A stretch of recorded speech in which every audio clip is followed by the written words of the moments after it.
Okay, Always bringing the joy. always Absolutely. bringing the joy.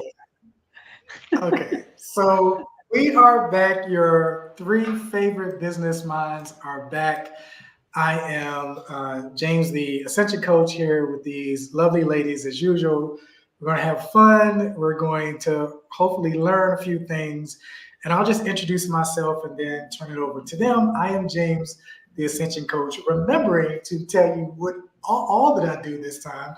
But I help people connect with higher states of consciousness, align with their higher selves, and discover their soul's purpose, empowering them to live a life of love, um, abundance, and fulfillment. So I'll turn it over to you ladies.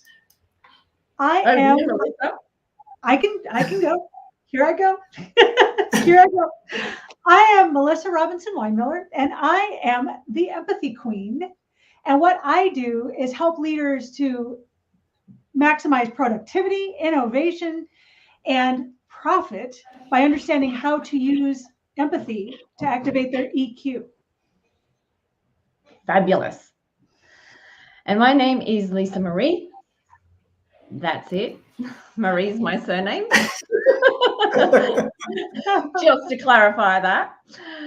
I won't tell you about my 5 surnames. That's a really long story. So Marie it is.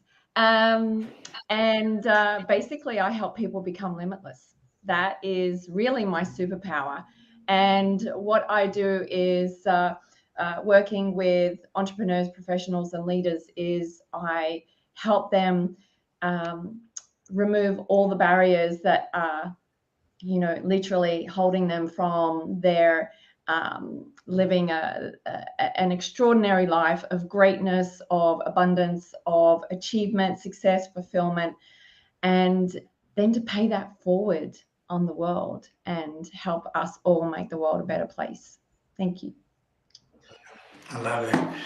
So today we are talking about the raw truth of personal development. And Lisa, I think you set this up, but I love the way in our kind of Excel sheet, kind of our Google Drive thing, um, you said we can only, well, I'm assuming this was you, we can only succeed to the level of our self image. Yeah, That's you, right? So can you expound on that as we go into this?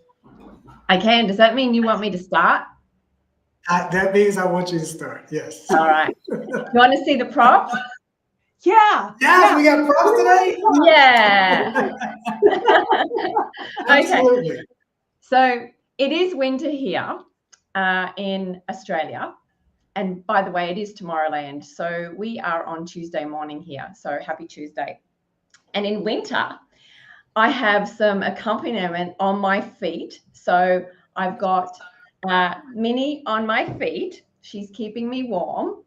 But today I have a beautiful book that I was gifted Oh, by wow. Okay. Mr. Jim Rohn. And when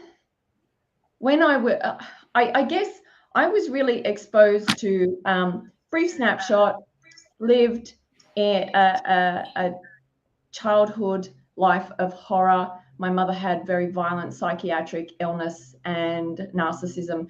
And so I ended up being a swimmer from the age of 6 onwards. And I didn't, of course, know anything about personal development really until, because see, success is not taught in school.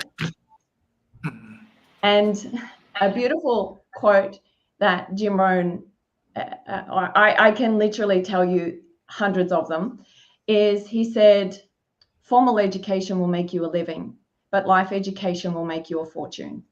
And what that means from there is that if our mind is constantly expanding, then it means that we're expanding. But if your mind is closed, you're going to stay exactly where you are. And he also said you're either moving forward or you're moving backwards. You never stay the same. And so it's a bit of a checkup from the neck up as well. Your habits will define your decisions. And geez, that was a good saying, wasn't it? I'm just free balling here. And so when I was at my worst, which was I just turned 33. I was bedridden. I'd been chopped up by surgery so many times through systemic disease. I was $500,000 in the hole. I was homeless, coming out of my second marriage. And I just, there was only two options. And I didn't like one of them. And so, because I've always been able to, I'll use the word manifest, even though that is so highly abused and the real context of it has been taken almost for a joke, that my decisions put me in that situation. However, I was able to make decisions that I'd had enough and that I was only going to move forward. And I was yelling out to the universe for help. How, let me find a solution to my health, and let me find a solution to my wealth. And then I was exposed into a number of things happened, and exposed to extremely high level personal development led by Mr. Jim Rohn. And in bed, unable to get out of bed because I was so sick, and this would be days on end. I wouldn't even take a bath because I was too sick. I was too depressed to get out of bed.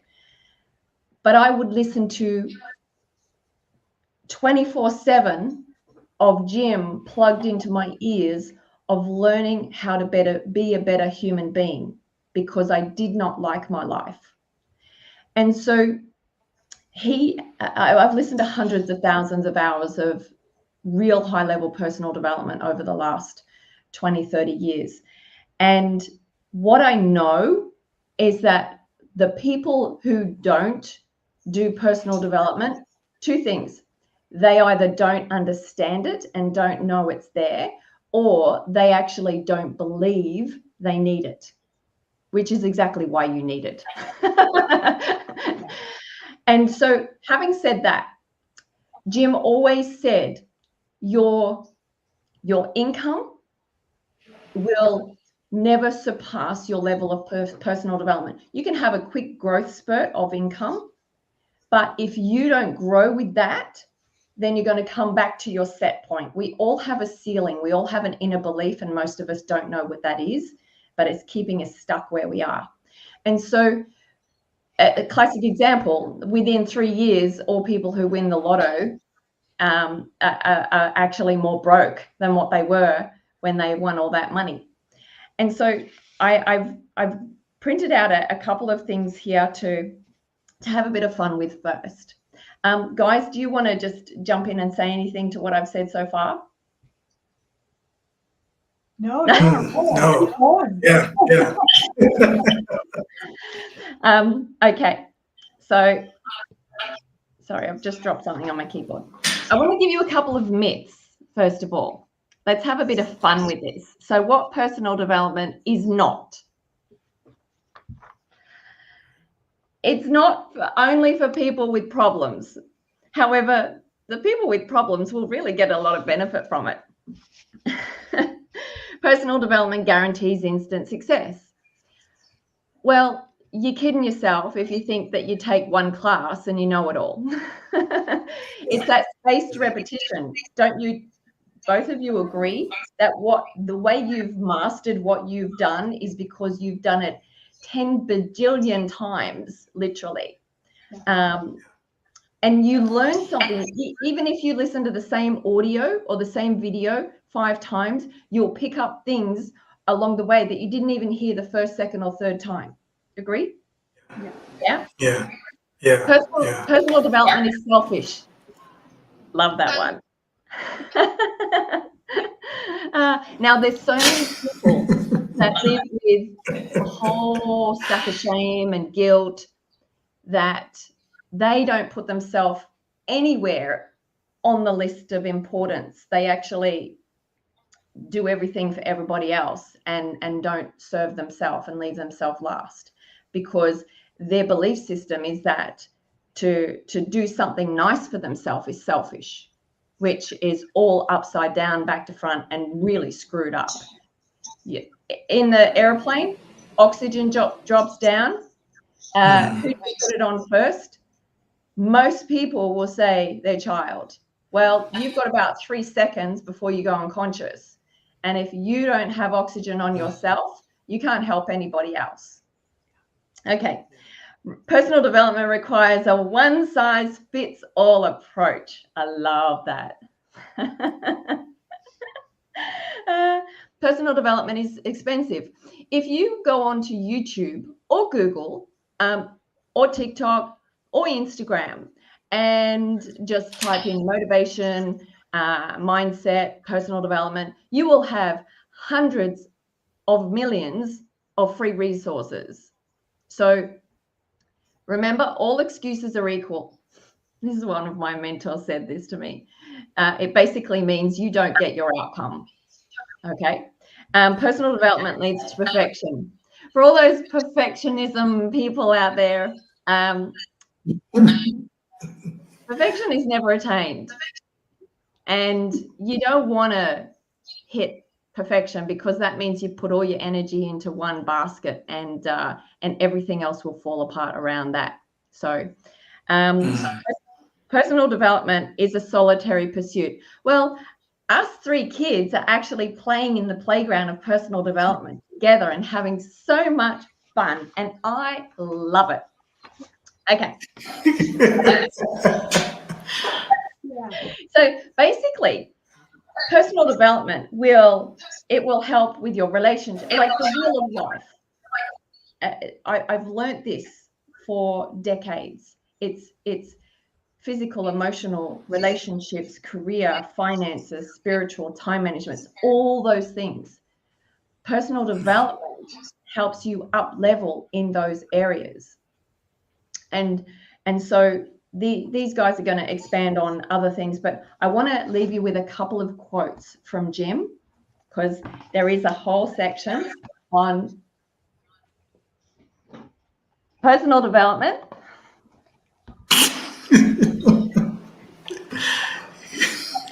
And the first one is income seldom exceeds personal development.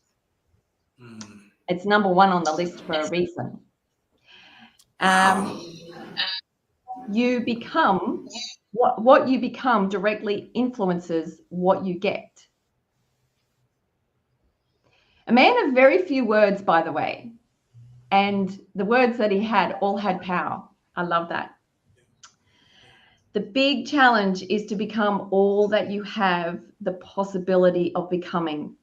You cannot believe what it does to the human spirit to maximize your human potential and stretch yourself to the limit. Because guess what? Each time we expand, we grow into that, and then we can expand some more. And it never ends. It's infinity. Mwah! Love you all. I'll stop now. Go ahead, James. I'd like to hear what you have to say.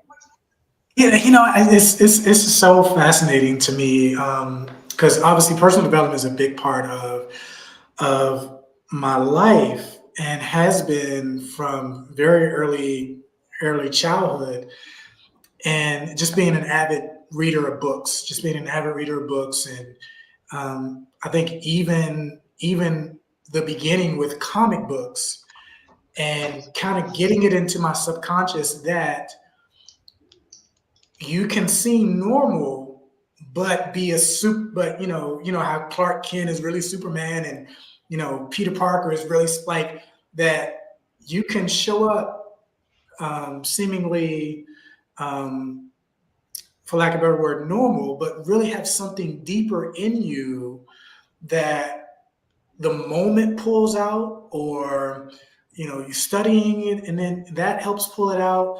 And so that's kind of been my foundation. And so, I've come through Christian ministry and obviously spiritually awakened now, but it's always been, and for me, it's been, I had to hit some kind of rock bottom to go, okay, what's the next step now? Like I've clearly exhausted this, where what I did before is not working for me now.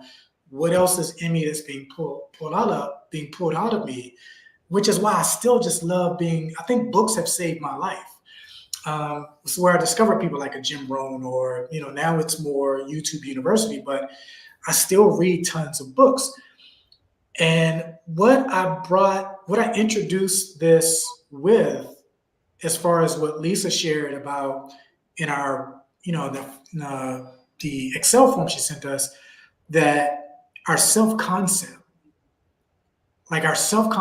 is everything. And so whatever YouTube University books, whatever we are pulling from to build up our self-concept, that's everything. I was on the phone with one of the hounds today, and he was sharing how he's looking for more of this and more of that, whatever. And I said, what I know for me is that once you become successful, meaning before all of this shows up, like once you embody success in your consciousness, then you don't have to so much look for that out there. That out there finds you. Yeah. So your self-concept is everything. You're over something that somebody said, and that's your next step, or you're just be walking around, and decide to take a different road, and that's like it finds you. But first, it becomes, no matter what I hear, no matter what I see, no matter who shows up, no matter who buys, this is who I am. Period. It's just really making a decision.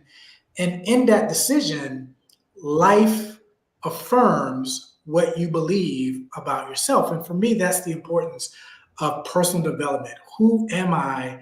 And I gave somebody the homework this week. Who do I want to be? And working on it.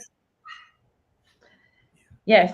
And what you were saying, James, is you hear something that you think, oh, that sounds interesting to me. I should actually look further into that. It's looking for all those signs, all those little synchronicities, because when you have that laser focus on what you want, things show up because you're actually bringing it into your attention, your space. And it's that magnetic attraction of, we create our future. We create everything in our life. And a lot of people find that a hard pill to swallow. Oh, I know, or they want to be okay about some things, but then, no, I didn't do this. I didn't attract this. Yeah, exactly. I didn't bring that into my life. Oh, yes, you did. So, Dr. Melissa, I'll let you finish up here, or go take us further. Love that, James. It was great. Thank you. Yeah. Well, I mean, one thing I would like to say that I think I heard both of you say is that this is, to a certain degree, work. The raw truth is that no one's going to wave a magic wand and bestow personal development on you. I mean, Lisa's talking about how many hours she's put into it. James is talking about how he's gone and looked for it so that it becomes, immediate and automatic. But you have to put in the work. That's why this is a practice. Musicians practice, athletes practice, even medical professionals practice.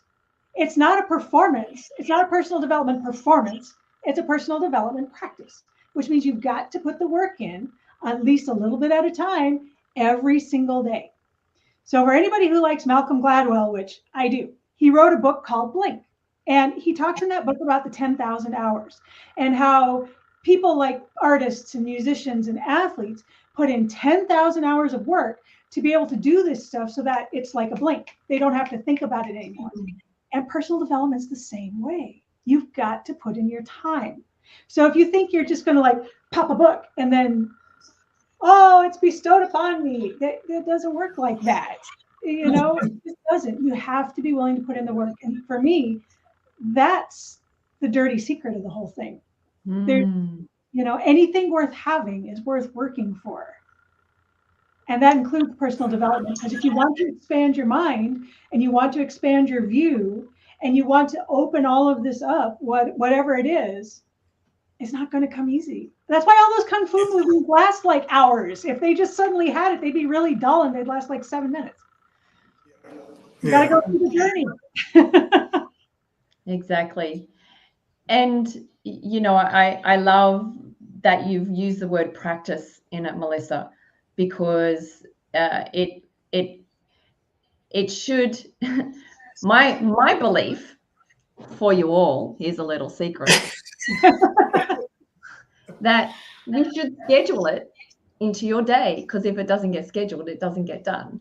Yeah. And even if it's 5 minutes of positive input, as soon as your eyes open, if that's the only reason why you touch your phone, otherwise it's going to give you electric shocks if you go onto social media.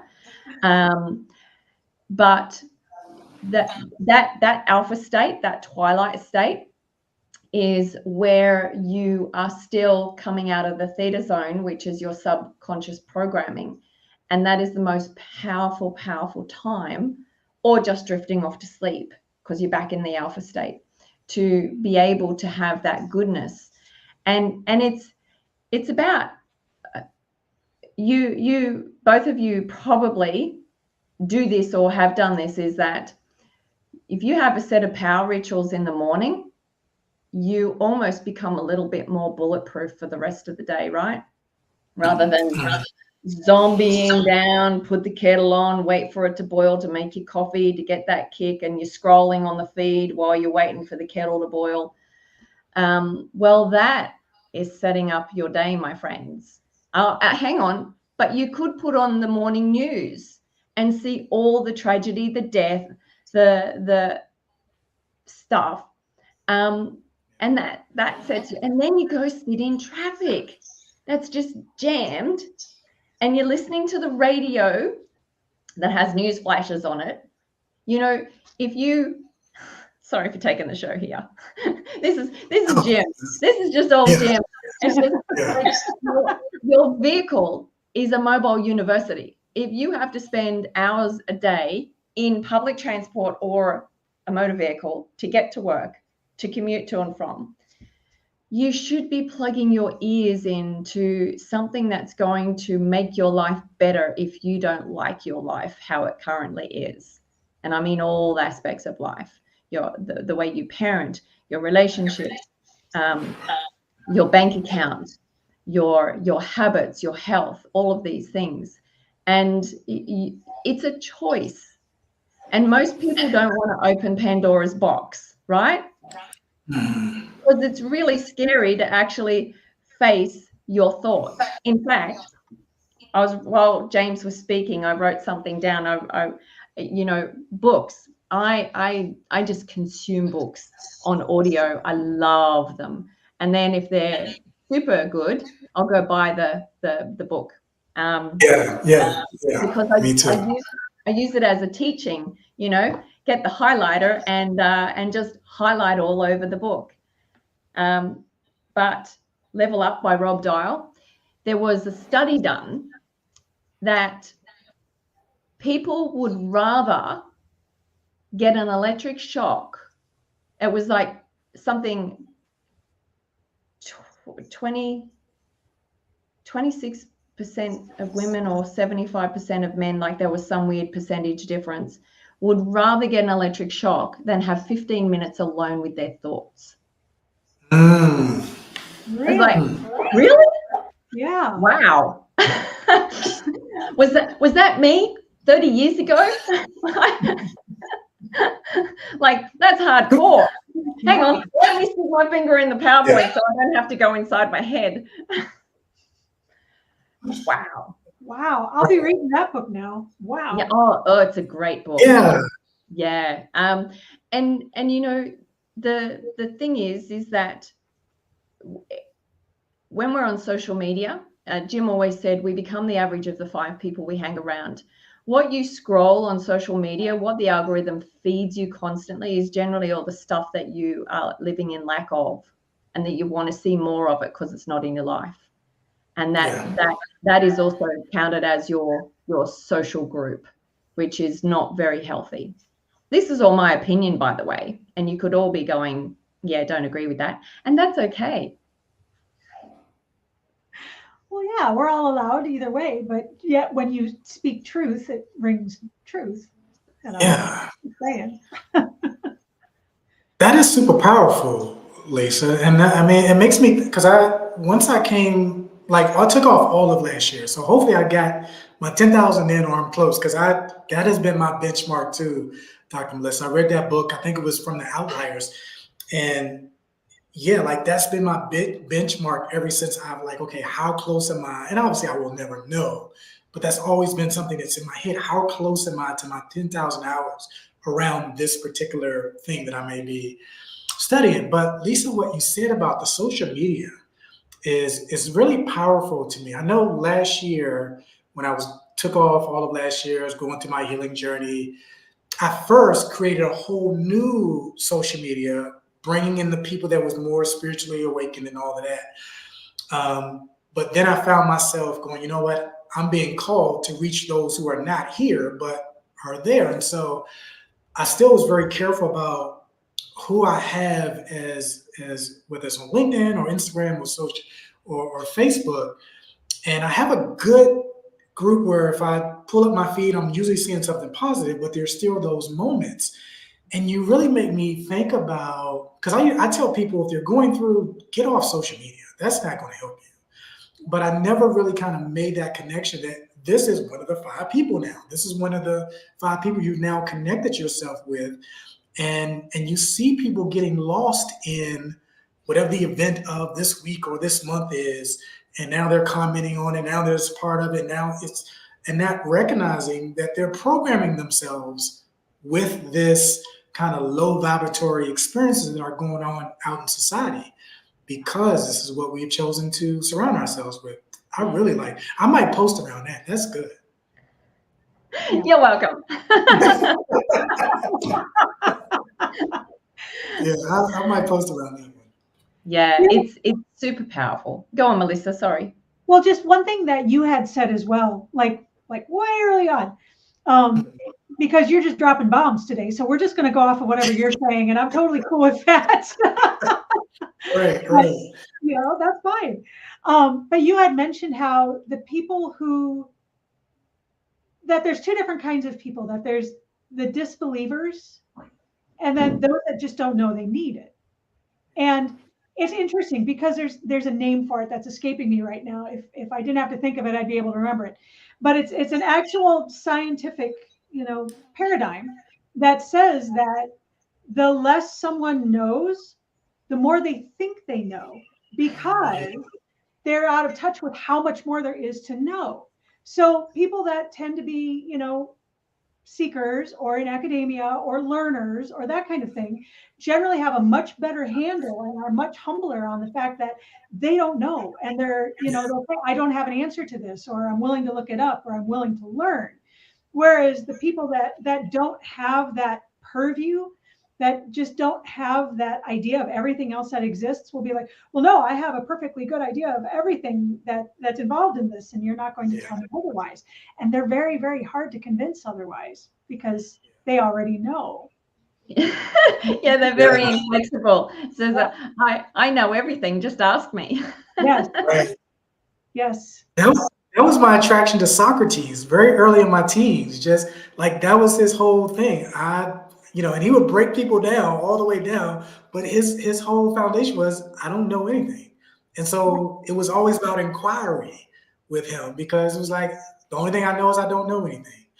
And he's had such a big impact on me too. But yeah, just opening up your mind to, and that's why I'm always accepting of all points of view, right?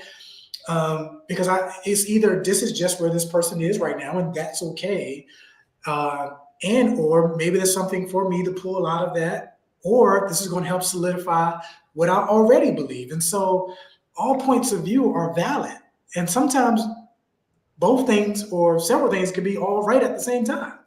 But if we become so closed-minded, like we cut ourselves off from that higher consciousness wisdom that's always available for us. And, from a brain standpoint, it's that whole reticular activating system where I'm only ever seeing what I believe. And so, it's hard to see other people's perspective. Right. And that's the part I found interesting too, is that you pulled that right in, that, now I can see that I can go this way, or I have this idea that this can come in, or maybe this is an outside idea. Whereas if you had the blinders on because you already knew everything, you're going to miss that. And that's a shame. You're gonna miss it. Yeah, you're gonna miss it. And I always say even when it comes to challenges that we have or what we may label as problems, the answer, and I've never been proven wrong, at least in my life, I've never been proven wrong that the answer is right in front of you. But if this is all you see, you miss it over here, you miss it over there because you're just focused on, well, it's not coming in. It's not, where is it? It's right here. Just turn to the left a little bit or turn to the right a little bit and you will see it. And that's really the equivalent of opening up your mind to different possibilities. Wealth doesn't always have to equal money. Wealth could equal, you could get a trip. Somebody could just show up and give you a trip to somewhere, or you can get the equivalent. I remember this, and I'll share this. I was doing this challenge with somebody every month, and we would have an intention, and over the course of that month, we would believe that the other person shared how that intention came in. Like, I would just imagine my friend going, "Hey, I got this." And so after each month, our intentions always showed up. And so I remember one time, I think mine was like 10,000. I want to manifest 10,000 this month. And at the end of the month, I'm like, man, I didn't even get that 10,000. Like, what happened? We were doing so good. What they pointed out to me was, I think wherever I was staying at that time, they gave me 6 months free rent. There was something else that was super, and it equaled $10,000.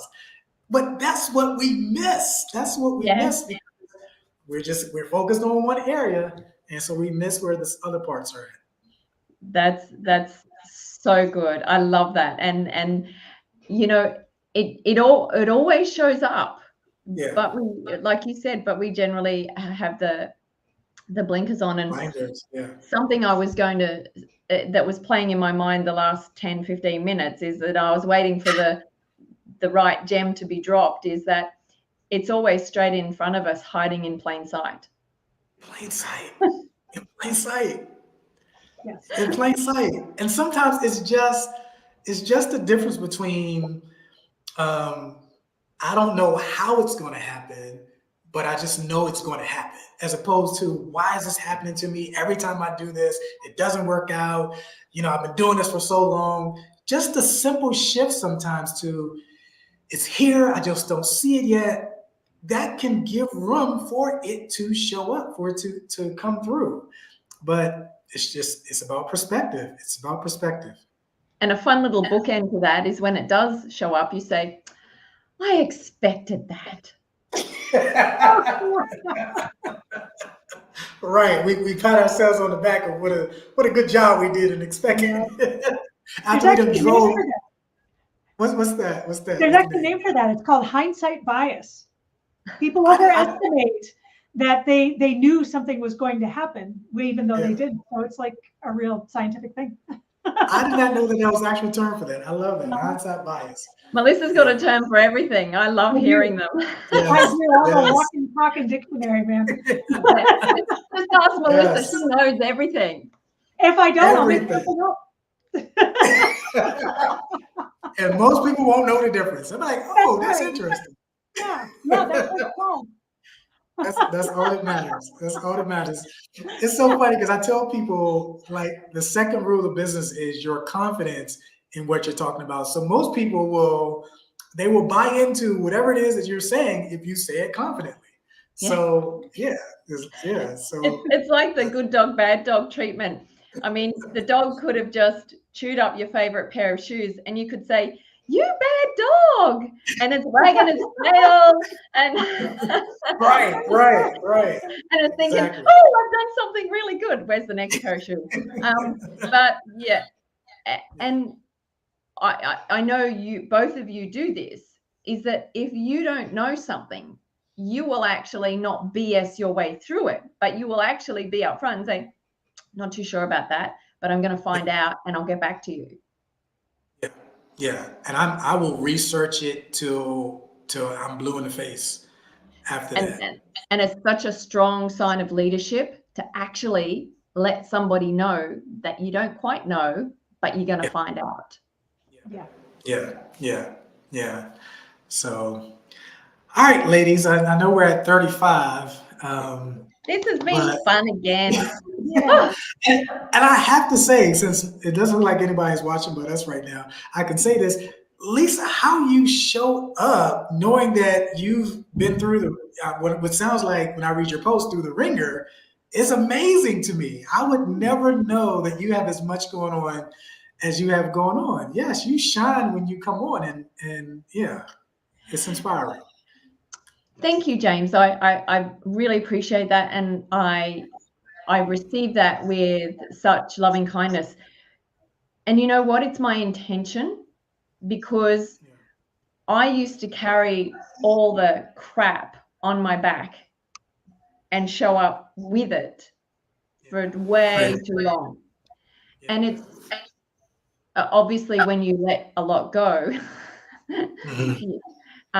but it's that's where personal development comes in as well. Is it allows you to help self-manage really stressful situations and know that the mess is there. It's still there, and life is always going to happen. It's the ant theory, Jim's ant theory, and it's going to be there when I finish this show.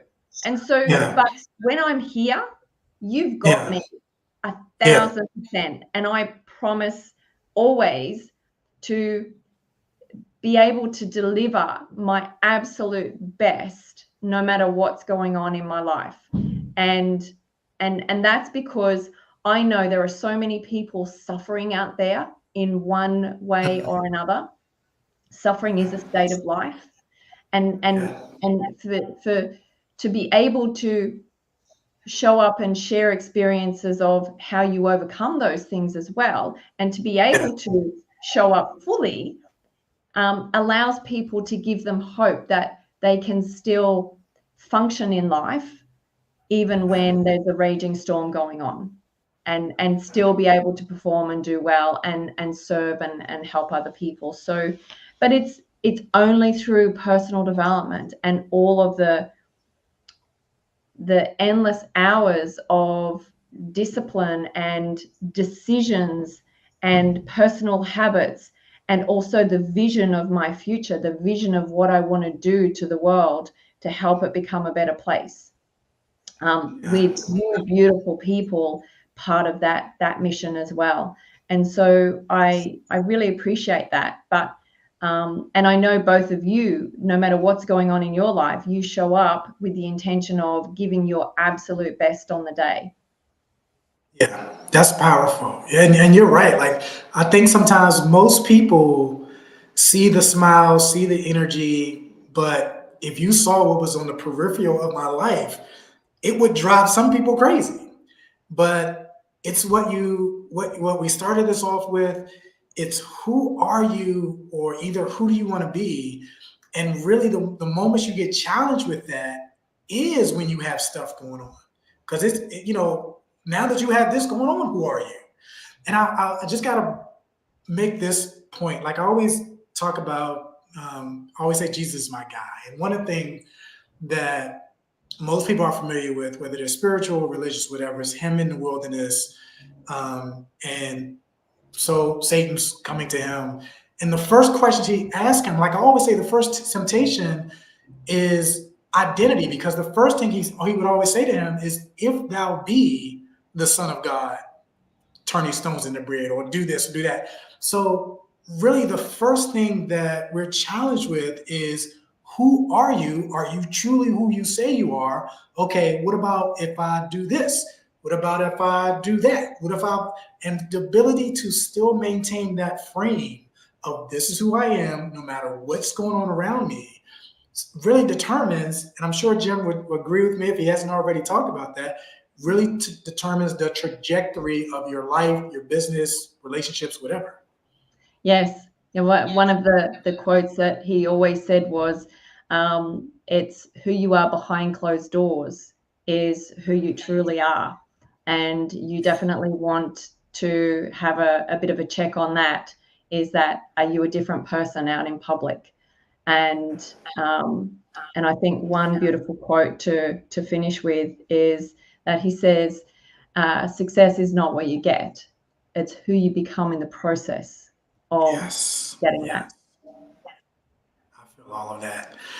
Dr. Melissa, you want to close us out, or are you good? Or I feel like it's been tennis between me and Lisa here the last few minutes anyway.